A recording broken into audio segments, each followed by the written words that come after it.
Good afternoon. Welcome, friends and neighbors. This is Faisal Hassan, your member provincial parliament for York Southwestern. I know that we're supposed to be joining you at 3 p.m. this afternoon, but today we had the Toronto Caribbean Carnival, and I was joined by my Black Caucus, members of my Ontario NDP members and my leader, Andrew Horvath, so that instead of counseling this afternoon, I want to also join you at 6 to hear your concerns. Before we begin, folks, first, welcome. This is Faisal Hassan, your member provincial parliament for York Southwestern, for joining me. Facebook, Faisal Hassan NDP, Instagram, Faisal Hassan NDP, and Twitter, Faisal Hassan NDP, and YouTube. I also wish to acknowledge at this time the land that we know as York Southwestern is the traditional territory of many nations, including the Mississaugas of the Credit, the Anishinaabe, the Chippewa, the Haudenosaunee, and the Wendat peoples, and is now home to many diverse First Nations, Inuit, Métis people. Welcome, folks. Good afternoon. Folks who are joining on Instagram, welcome, and Twitter, as well as also Facebook and YouTube. This afternoon at the Scarborough Town Centre, there was a beautiful carnival, Toronto Caribbean Carnival, and I was pleased to join my colleagues from the Black Caucus and my leader, Andy Horvath. It was beautiful. I want to thank the organizers and the spectacular artist bands and the delicious food as well there this afternoon. Thank you. And thank you also for the organizers. That was a beautiful event this afternoon. I would also welcome you if you are just joined. This is Faisal Hassan, your member provincial parliament. Usually I join you from 3 to 4 this afternoon because of the Toronto Caribbean Carnival. I couldn't cancel, so I want to join you and hear also your concerns, and also if you have any comments or observations to also share with me. Hope all is well with you. I will also I just want to make an announcement quickly on this coming Wednesday. That will be August the 4th.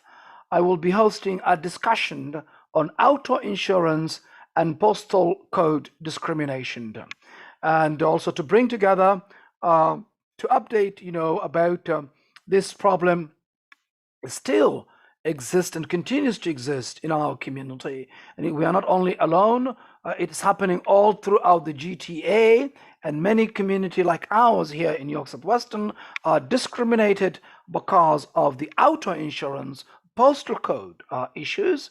And also we are in the middle of the pandemic, even though it looks good that we might be able to come through, but still many drivers, their cars are parked on their the parking lots, and they still have not gotten any relief. And this coming Wednesday, August 4th, I'm honored to be joined by my colleague, Kevin Yard, a member provincial parliament for Brampton North. He is also our official opposition critic for auto insurance. And we would like to invite him and have a conversation. We'll be also taking your comments.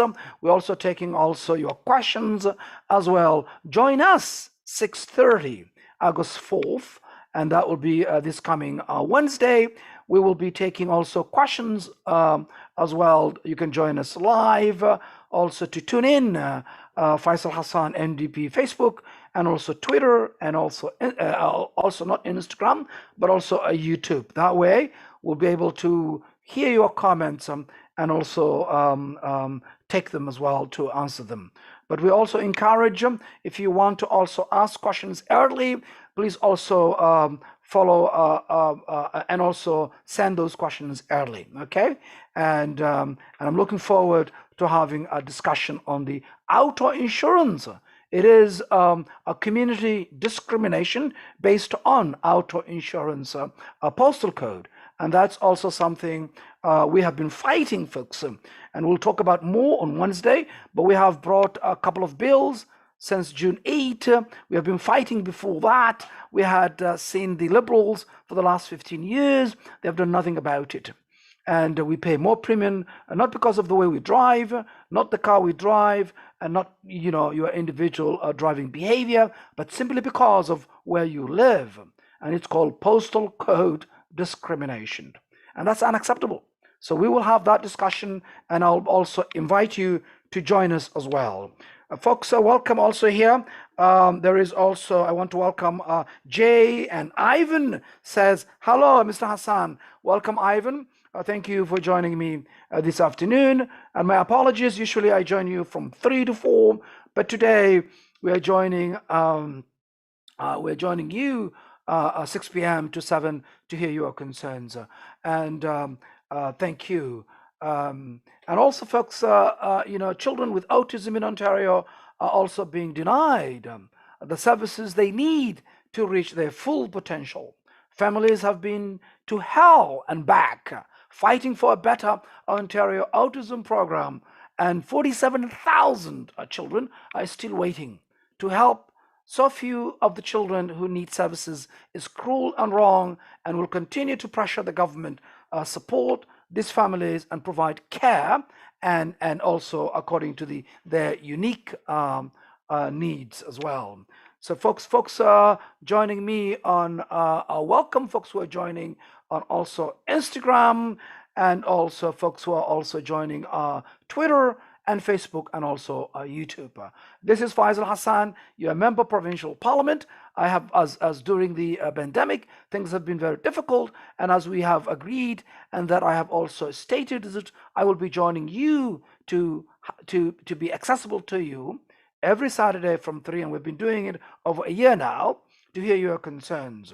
I know it's a beautiful day, it's a summertime, and many of you might not have the time to join me, but definitely we are not going to cancel because it's a summer. We're going to continue to hear your concerns and to update you, and to also take your some of your questions, and share also some of your also comments as well. Brandon, welcome. Also, Brandon just joined us from also Facebook, my Facebook page, Faisal Hassan, NDP. Welcome. And also, the new school year is just around the corner. As the parents clamor for answers about school reopening in September, the Minister of Education continued to remain silent. Parents, educators, and staff have done their part with vaccinations and have been vocal about what they want to support: a safe learning environment. The Ontario Science Table recently released a report calling on the return of in-person learning. They identified just how imperative it is to get children back into the classrooms for both their development and their mental well-being. Kids need to be in the classroom, and bearing a catastrophic scenario, that is exactly what the Ontario Science Table is proposing. What we need now is a government that is prepared to do the work and make the necessary investments to make this a reality. This past month was a missed opportunity for the government. We could have been upgrading infrastructure and providing excellent ventilation in schools that are lacking, and those old schools. We could have been investing in resources to shrink classroom sizes and passing groups to limit contacts. Testing kits could have been sourced and purchased to allow for better in-school diagnosis to prevent spread. The government could also do a better job of informing working families of available sick days meant to ensure parents can keep themselves and their communities safe. All of these are part of the Basel to opening schools in September and keeping them open. In the past, this government has chosen to place an emphasis on keeping costs low, and as we struggle to hold down this virus, schools must be a priority. They must be a top priority. They must be a priority, and we must do everything possible to keep them safe. Now is not the time for penny pinching that we have learned from this government. We can open schools safely, and with similar investments, we can include both secondary institutions in reopening plans that respect public health. These institutions also need our support to maintain safe environments, and like our public schools, require major investments in mental health support for students who are struggling. It is not too late to make these investments, but urgency is required. And I will continue as your member provincial parliament for York Southwestern to press this government to live up to its responsibilities. Well, folks, welcome. And I see that Jerry Grossi have just joined on Instagram and says, another shooting, Jane, and full stop. What is your government doing to protect residents in the world? Excellent question, Jerry Grossi. I think this has been keep coming back, and our young kids are not safe in their own community. I have said this again and again, that the community in Falstaff and in our riding must be protected. Their lives do matter. And first and foremost, I would like to send my condolences, my sympathy, because still the young man is alive and is fighting for his life. So I will also send my sympathy and thoughts to the family, and also join them to also demand justice and to make sure that the members of our community is protected. As you know, Jerry, we have been fighting hard in many occasions. Many members of our young kids, the brightest, decent members of our children, have lost their lives right here in our community in Falstaff. One of the things we have worked with has been to make sure that the community is protected, that the gates should be built for the community, and the security of the TCHC should be stationed there. That hasn't happened, even though they have promised, and definitely I'll be following up why that has not been accomplished, why that has not been done. And I think that is also the question we are also expecting for them to answer, because we have said, and many the previous CEO also has been very helpful. The entire team has been very helpful of the TCHC, but I don't know why that has not been accomplished. And this would have been a different matter, because the gates are still open in the community. So they have to be gated, and they have to have only two entrances. And those two entrances, we have agreed that they have to be also stationed. The constables of the TCHC constables there. And I think this can be done. And they have also, the TCHC have welcomed. I don't know why that has been moved quickly. And that's also one of the things I'll be inquiring. And immediately I'll be requesting Jerry Grossi a meeting with them to protect our kids. Yes, of course, we need to protect our kids.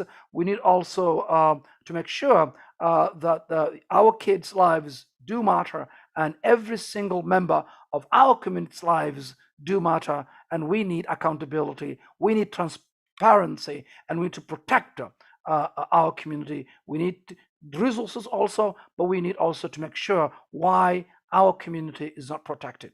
And that's another question we want to ask the police, and also we need to ask also the premier and the mayor and also other levels of government to make sure we work together to address these issues. And I have been very outspoken, and I've been very firm on this issue, Jerry. The community safety is very important, and we have to work together to address them. And I think one of the solutions, we have addressed them, they have agreed to it, but they haven't implemented it. And this is also another tragedy we were worried about. And now we need to make sure that 24 hours the community is protected, and they should be protected. Their lives matter. And that's one of the things I will be advocating, to make sure they're safe, and that also the neighborhood also is safe as well. I know that they have done a lot of cameras, there's a lot of lightings there, there's some improvements, but I think the lives of the people also is very important. I think accomplishing quickly putting the gating and also having those stationed only two entrances from those locations on the 40 and the 30 can be actually be addressed. They have been agreed to be done, so we need to expedite it quickly. Yes. Well, thank you. And also, Brandon, I have just joining us from Facebook says, now that COVID-19 cases are going up, do you think that the province of Ontario will go into another lockdown? Well, I hope not, Brandon.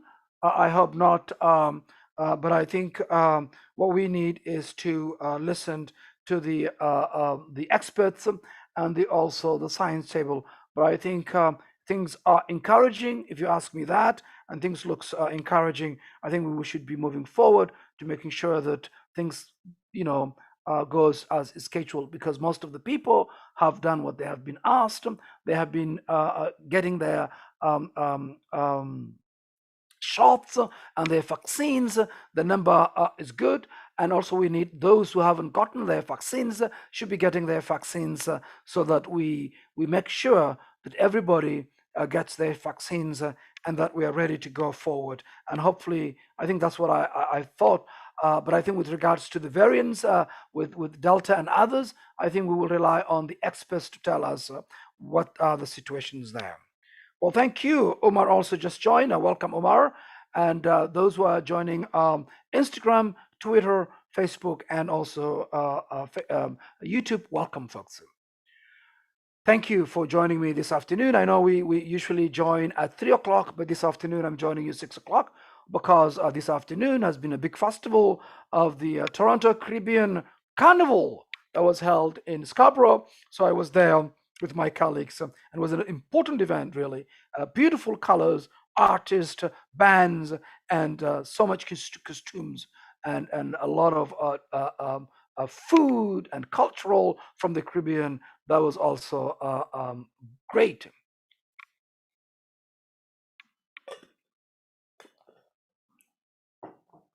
Well, thank you.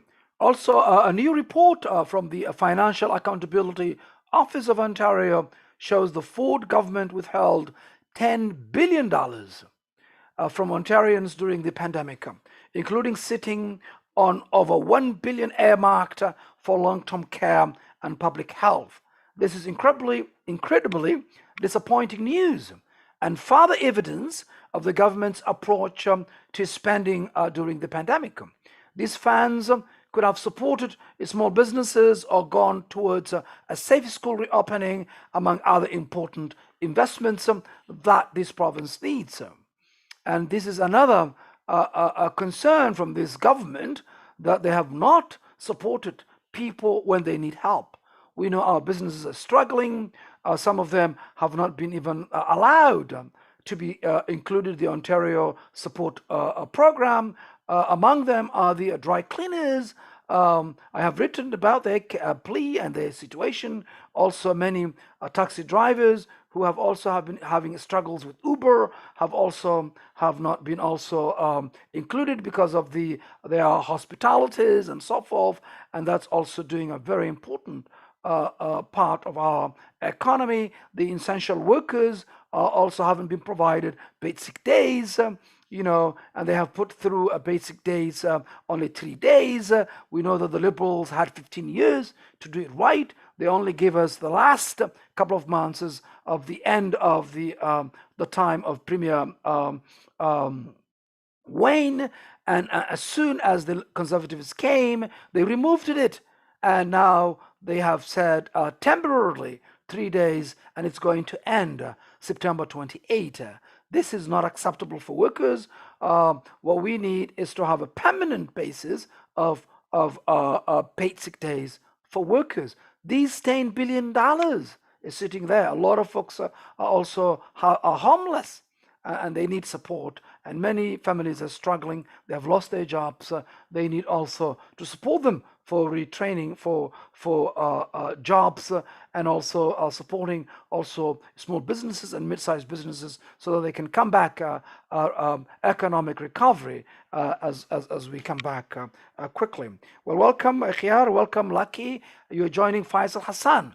You're a member of Provincial Parliament for York Southwestern, and usually I join you every Saturday, but this evening I'm joining you at 6 p.m. Because I was participating in a beautiful festival that is the Toronto Caribbean Carnival, which was celebrating its 54th event. And today they had at the Scarborough town center there, and it was beautiful costumes, dances, and beautiful food, and it was excellent, beautiful people there. And well, thank you for the organizers for doing this, and thank you, folks, for joining me now to hear me. Thanks. Brandon says Premier Ford said yesterday that COVID-19 restrictions will be lifted. Do you think that the capacity limits could be lifted? Yes or no? Well, Brandon, I think that's a very good question. I haven't seen yet what Doug Ford is going to do. I think we have struggled for so long with this pandemic. People have suffered enough. People have really done their part. They have done what they have been asked to do, and they have taken their shots. There are those who haven't taken, but I think the right thing to do is for them to take them. And I think we should leave those decisions, not the politicians, but also the public health and the doctors and the experts in that regard when it comes to health issues, because they will tell us if it is also safe to proceed. But we are closer to the requirements. We are getting closer to the what we have been told, and I think it is encouraging, Brandon, because I cannot say yes or no, because the situations, I don't know what his plan is, but definitely we are getting closer to the requirements of 80% doses, 75% doses, which will also bring us to closer to actually returning to normal, a way to come back as before. Well, thank you for your question, and those who are joining on Facebook, Faisal Hassan NDP, welcome, and also Instagram and Twitter, Faisal Hassan NDP, welcome, and also my YouTube. If you haven't subscribed, please do so you can also get instant videos when the legislature is sitting. You can also get what I'm doing there, the debates, and also question period and other statements that I am making during when we go back to September 13 at the legislature. Well, thank you. And also individuals on Ontario Disability Support Program and Ontario Works continue to struggle.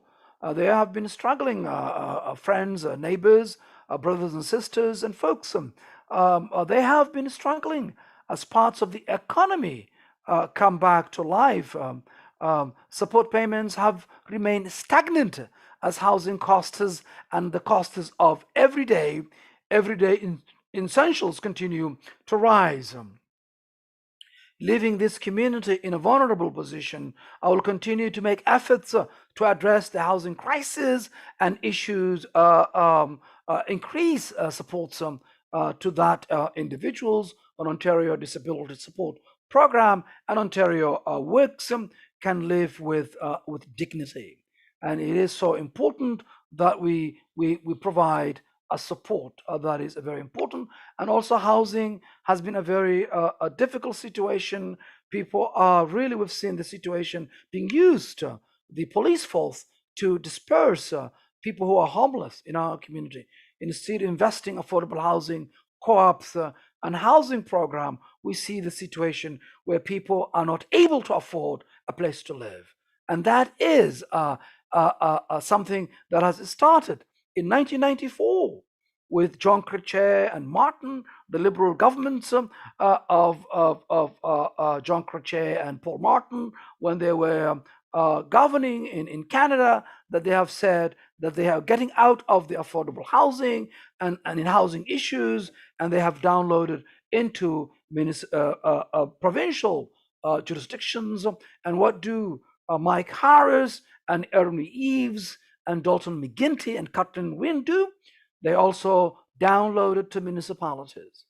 And many municipalities, like our municipality of Toronto, they're struggling.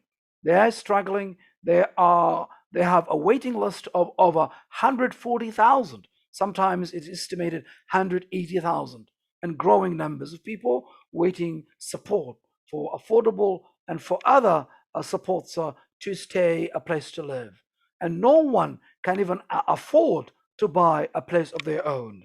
And that's also another problem that is happening right now in our community. We need solution. Quickly, before I talk about our solution and our vision, the Ontario NDP, and also the our vision in that regard, I just want to take a quick comment from Frank. He says, you are right. Ontario Disability Support Program and Ontario Works Crisis, there is unclear rules regarding dental and medical care for those on OW or DSP. I hope that the Darkford government reconsiders and make their rules more clear and allows those on assistance to earn more before clock backs. You're right. And even it doesn't encourage them to keep what they work, and it doesn't encourage them a path to a permanent independence. And I think that is absolutely right. A dental issue is crucial as well, because many people are also who are struggling, they have also have unwritten rules. We just found out recently that if you live Toronto and you are ODSP, and if you found some support in neighboring jurisdictions, you cannot have a support from those areas. So there are restrictions.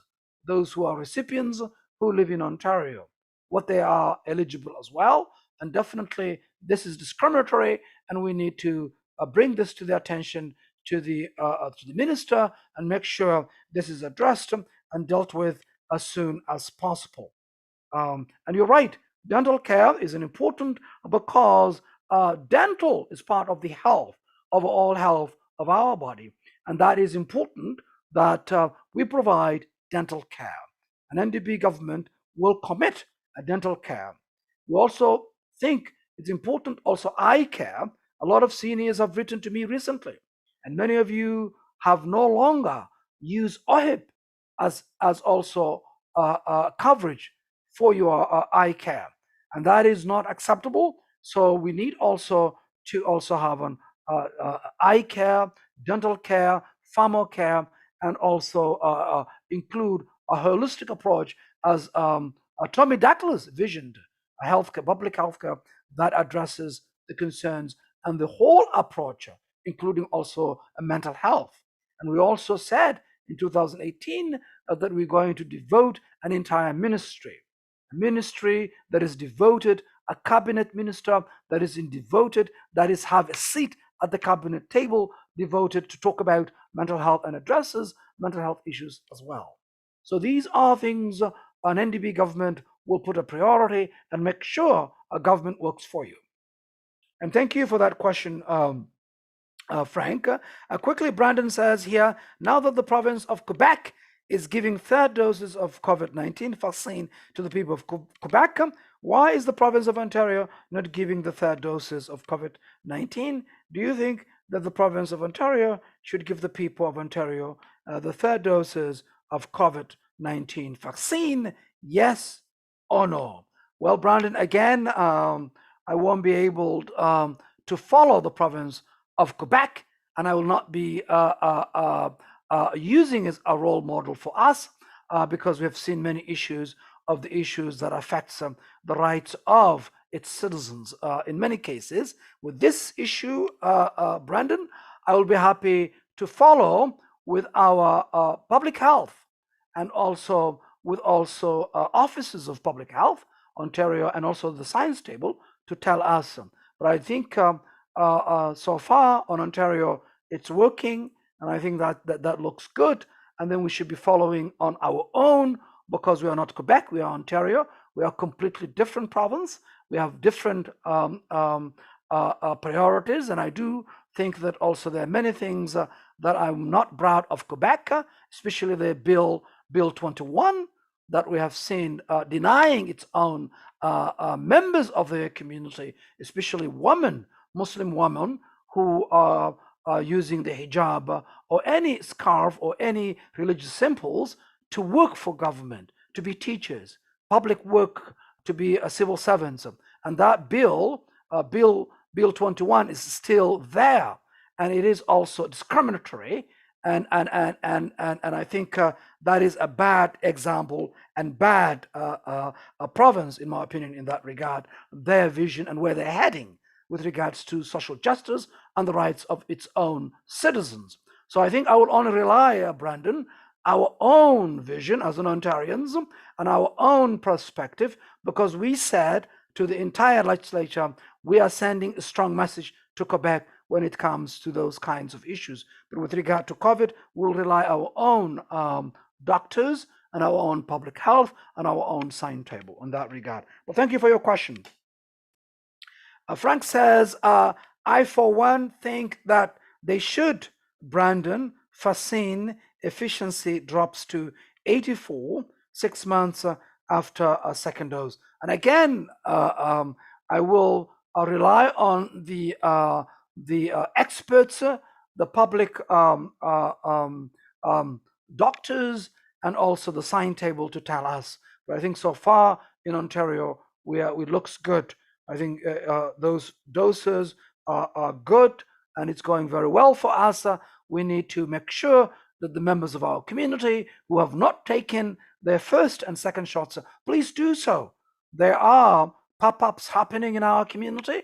There is also right here, 1765 on Western Road, our friends from West Park Healthcare Center, and also the community, Mount Duns Community Place, right here, Progress or a Community Place Hub is open, and also even today was open there. And also many schools now also have been pop-ups been done with the Humber River Hospital and also a women's college hospital as well. So take advantage.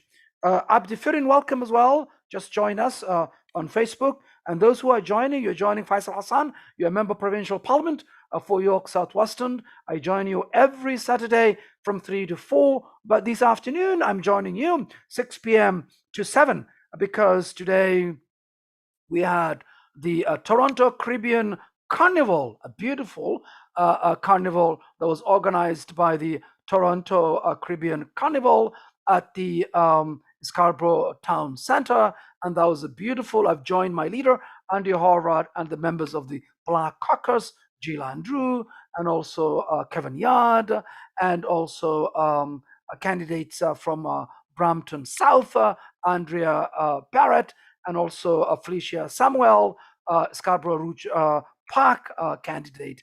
And that was also a beautiful food and beautiful people there today, folks.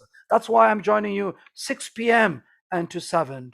So thank you. And we'll continue this as I promised that I'm going to be transparent and accessible to you. So we will come together and also take some of your comments and your questions as well. And also Charity Smith, welcome. And Charity Singh, I think that it should be mandatory for all healthcare teachers to get the vaccines. Well, thank you for your comments. I think it's good that we educate people, that they get their vaccines because it's good for them. I think the education is key, and I know many people who were hesitant when we have spoken to them, when we provide them information. They have taken their first shot, they have taken their second shot. So that's also a very important charity that we encourage people to take their shots and their vaccines, but also we have to educate them so that they understand it's important for them that regard. Well, thank you for joining me, folks. We talked about quickly about housing. It is really a huge problem. And many members of our community cannot afford. No one can afford a housing. We need to tackle this. Our Homes in Ontario program are part of the NDP's comprehensive housing platform I talked about earlier, a couple of weeks ago. And this afternoon, I want to also talk about it a bit, about our vision in this regard. So what NDP government have for you, and give us also a first-time buyers. If you are a first-time buyer, a buyer in Ontario, up to 10% of the price of their new home as down payment support in the form of shared equity purchase plan. So for the first time, we are going to do this, and this gives many of you become homeowners ability to get 10% of the price of your new home as down payment support in the form of shared equity purchase plan. And the NDP platform takes also on greedy speculators and vacancy also units, speculators, flippers, and bad developers to cool the market with several tools as well, and also people who don't live at their property or don't pay taxes in Ontario should be subject to a new speculation and vacancy tax and a non-residency speculation tax, which will raise to 20% and roll out province-wide. The NDP will also implement licensing for short-term rentals, preventing investors from buying up properties to use solely for vacation and party rentals. And that's also another crisis. And we see that the success of the British Columbia by speculation taxes. We've seen people who don't live in Ontario, and they're creating these flippers, these speculators. We need to tackle them and solve these problems. And also, as part of the broader homes you can afford, the Ontario NDP's plan for housing the homes in Ontario program will provide, as I said, first-time home buyers with household incomes and 200,000 access to home equity. So if you make less than 200,000, you are eligible, to home equity loans of up to 10% to help with your down payment. Homeowners would then have the flexibility to buy back the government's share or repay the loan only if and when they move and sell their home. So that's another option also to help you become a homeowner. And this is also another way to also try different options of trying to solve the problem of housing. To take on speculators and cool the market, the NDP will increase the non-residential speculation tax from 15 to 20%, expand the tax to apply everywhere in Ontario, and introduce an annual speculation and also vacancy tax on residential property. Among other measures, the NDP will rein in pre-construction condo flipping and regulate short-term rentals so that we could make sure that we tackle this issue once for all. The NDP's plan, our plan, also helps 311,000 households province-wide pay the rent with direct financial support. You see, and builds 69,000 affordable homes and 30,000 homes with supports, and to recommit Ontario to the goal of ending homelessness within 10 years. So this is, folks, is real plan, and it is important. If you haven't read it, you can actually use any search engine, write it down, Ontario NDP housing plan, and please read it. If you have any questions, let me know, okay? And if you want for me to send you a copy, just write for me, fhassan-co@ndp.on.ca, or phone me, my constituency office, at 416-243-7984. And Brandon also said quickly, since the wildfire in Northern Ontario are out of control, why is the Premier Darkford not declaring a state of emergency for the people of Northern Ontario? Do you think the Premier Darkford should declare a state of emergency for the people of Northern Ontario? Absolutely. Yes, Brandon. Yes, he should, and he should have done so. My colleague from the north, the only Indigenous member from the north, Mamakwa, Saul Mamakwa, has asked, my leader has asked, we have asked to call emergency, declare it emergency for the people of Northern Ontario, so we can tackle it and we can support them. And I think I agree with you 100% for that. Thank you for your comments and for also sharing, asking you also your questions. Well, folks, you are watching Faisal Hassan.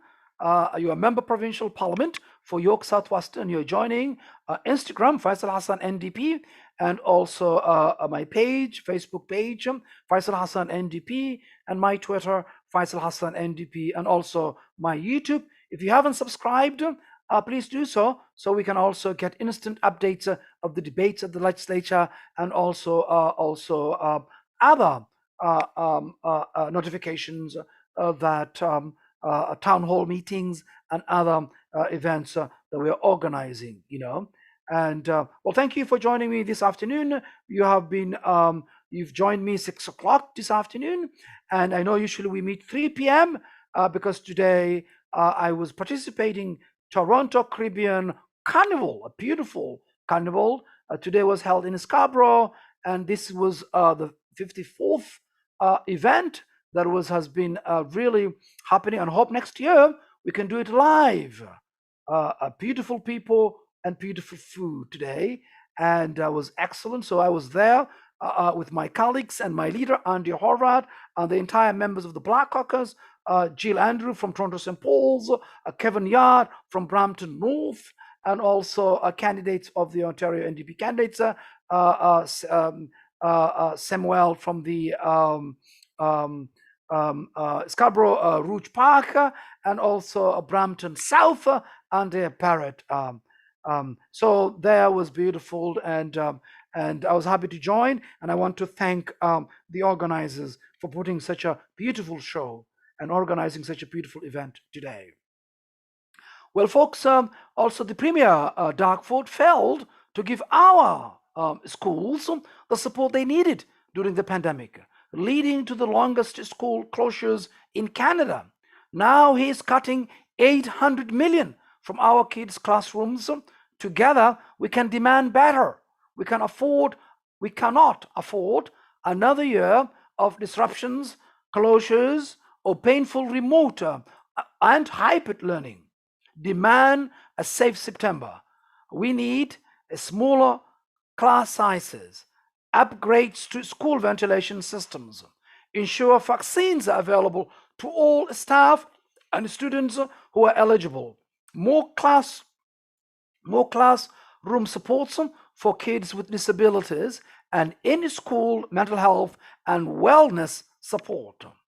And if you haven't signed up, you can sign up that. Just go to ontariondp.ca/safe-September and add your name to that. Okay, folks? Well, thank you for joining me. This is Faisal Hassan, your member provincial parliament.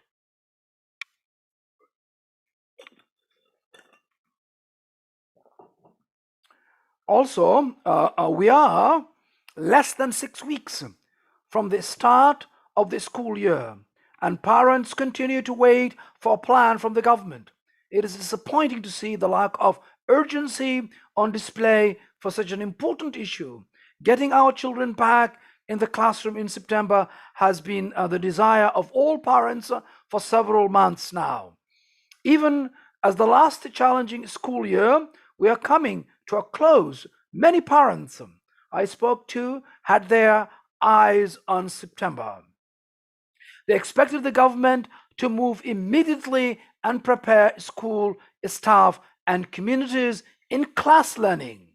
They expected resources that have yet to materialize. And now many are starting to worry if the government is preparing for failure due to unwillingness to invest in success.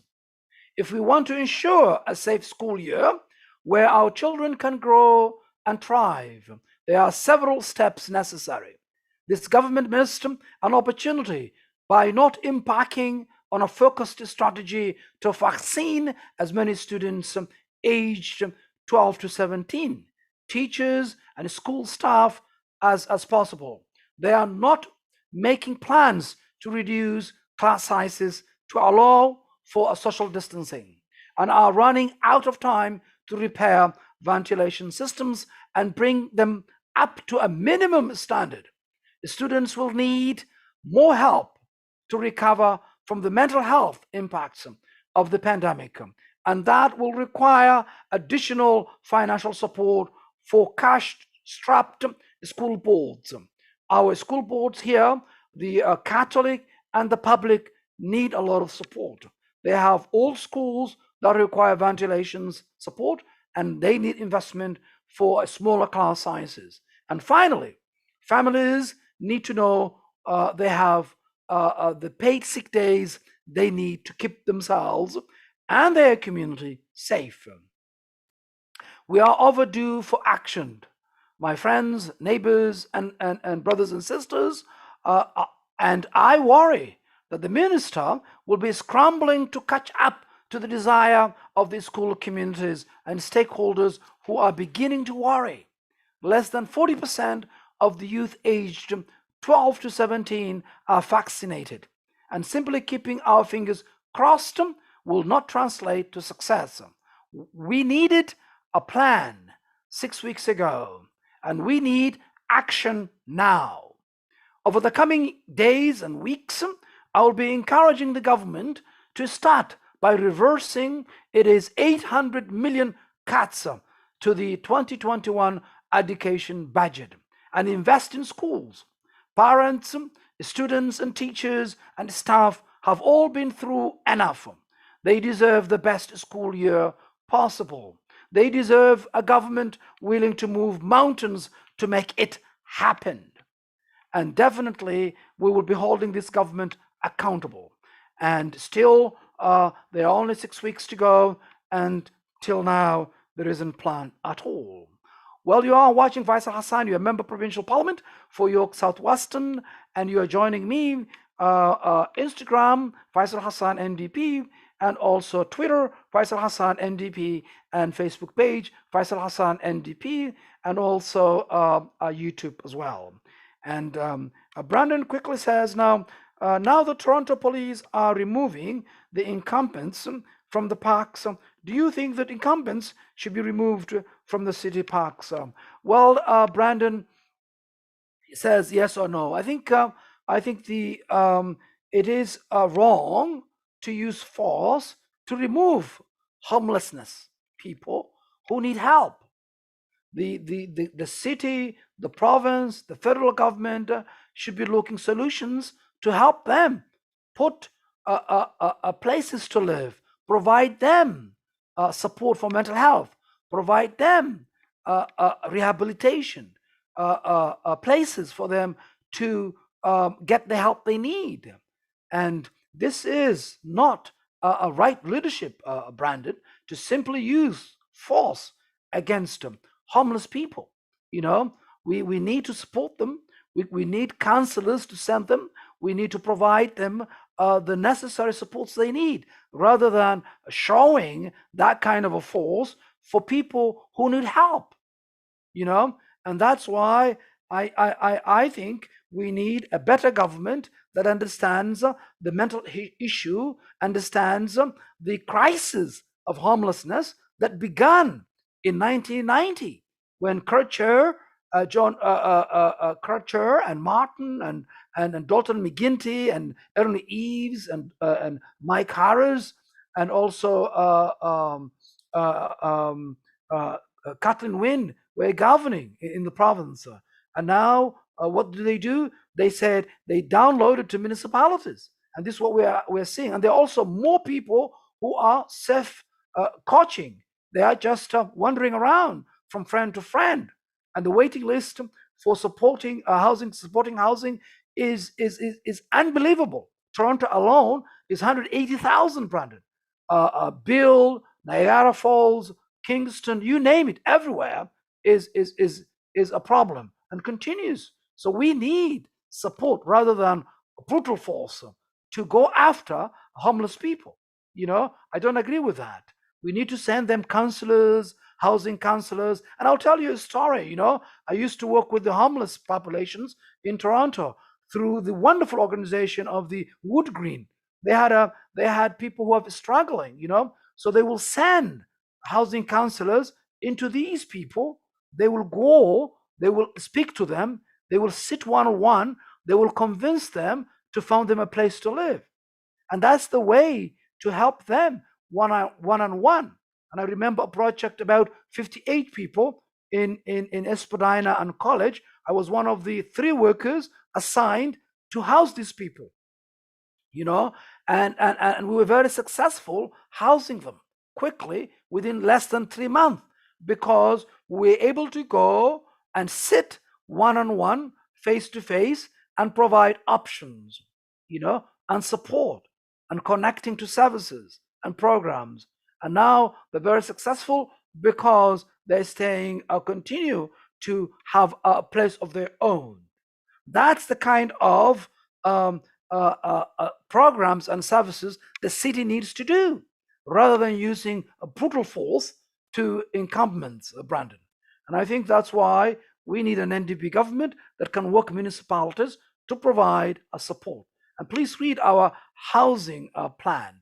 You can just use any engine, Ontario NDP housing plan, and there you'll be able to see our plan. And if you want to read it, you can send me an email, fhassan-co@ndp.ca. Okay. Well, thank you for joining me. And just quick announcement: this coming Wednesday, my colleague, a member from the provincial parliament, Kevin Yard from Brampton North, will be joining me live. Town hall meeting on auto insurance and postal discrimination. And we'll be talking about postal code discrimination when it comes to auto insurance. This has been going on for quite some time, and we have been targeted in our community simply because of our postal code. This is a community discrimination, and it must end. So join us next this coming Wednesday, August 4th, from 6:30 to 7:30, and we are also taking questions, so you can actually register if you want to begin so that we can send you quickly. And I think Toronto.Times says, I don't know if that's a newspaper, says explain the rationale behind this strategy. Could you elaborate? What are you referring to? Are you talking about the auto insurance discrimination or postal code discrimination? Please elaborate, explain, and clarify so that I could talk about it. Okay.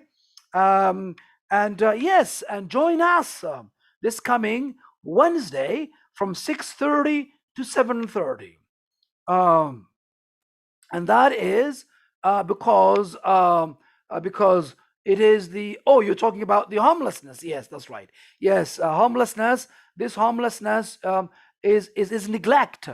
They have been neglected, and instead of providing mental health workers, instead of providing rehabilitation programs, instead of providing a housing support, we are using a police force, and I think they can do better. And I remember, as I mentioned to you, you're talking about our housing document too long to read. Well, you can read the summary then. The summary is much better.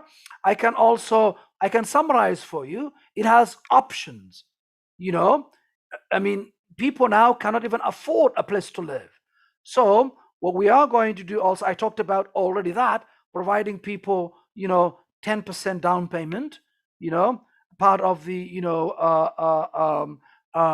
so that they can put that down.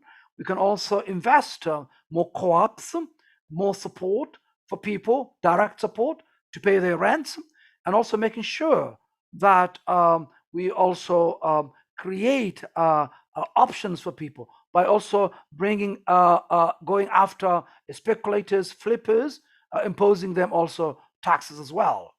And we need a real investment. And next year, definitely, we need an NDP government that puts you first. We have seen the liberals the last 15 years.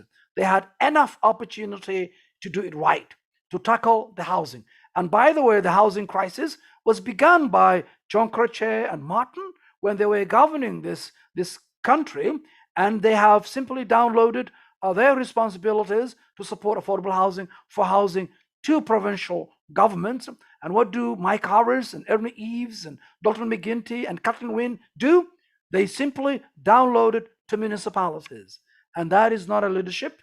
We need to take responsibility and also lead in housing and take responsibility to make sure we tackle speculators, people who do not live and just investing here and making our housing unaffordable. We have seen that.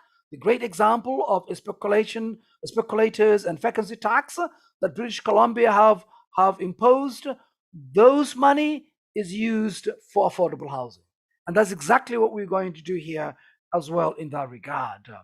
We'll do that, of course. And thank you, folks, for joining me this afternoon. Next Saturday, I'll join you from 3 to 4 to hear your concerns and also take some of your questions as well. And this coming Saturday, we will be able to also welcome you to also take your questions, because I'm going to have a town hall meeting on auto insurance and postal discrimination. And that is also, we've seen you're paying higher premium rates for auto insurance simply because of where you live. And also Brampton is the same with our community and much of the GTA. So Brampton North Member of Provincial Parliament, my colleague Kevin Yard, is also the official opposition's critic for auto insurance. And just joined by also Instagram, my colleague Hawa Mire. Welcome, Hawa. Hawa is our federal NDP candidate this upcoming federal election. Check it out, hawamire.ca. And thank you for joining us, Hawa, through Instagram this afternoon as well. And folks, I only have 3 minutes left. I know today I attended a beautiful Toronto Carnival, Toronto Caribbean Carnival as well, and joined by my leader Andrew Horvath and also my colleagues from the Black Caucus as well. And also we've seen last night also again our community has been targeted by violence again in our youth, and our young kid is fighting for his life, and this is also unacceptable. And the lives of our young people and members of our community do matter. And I know that the Toronto Community Housing said that they're going to build a gate, and that gate it's in the process of being built, but it has taken now so long to be built. I hope that this can be expedited quickly. And also we need also more protection from the community. We need also to have a conversation with the authorities, city authorities, and make sure that our young kids are safe in the city of Toronto. Well, folks, Howard says also, hey, York Southwestern and MPP Faisal Hassan. Well, thanks, Howard, and welcome again. Well, thank you, folks. Thank you, Christine, and thank you to everyone who have joined. This has been a great conversation. Thanks for those who have joined. Thanks for those who have asked questions. And I will be also joining you next Saturday again from 3 to 4. And as also we come out of the summer, I'm also wanting your feedback. And we are also thinking about in September to shift from Saturday to Friday, from 6 p.m. And if that is something you like, please let me know. Okay. so we can actually do that instead of Saturdays, and it's something we are also thinking about it. Okay, so let me know how you feel about that. And folks, I have come, brothers and sisters, and friends and neighbors. This is this has been pleasure speaking to you. This is Faisal Hassan, your member provincial parliament. I have joined you this afternoon to also hear your concerns and also answer some of your questions this afternoon. And my office is located 1965 Western Road. I can be reached at fhassan-co@ndp.on.ca. You can also reach me at 416 243 7984. Until then, folks, until next Saturday from 3 to 4, have a wonderful evening. Enjoy, and I'll talk to you. I'll talk to you soon then. Goodbye. Ciao.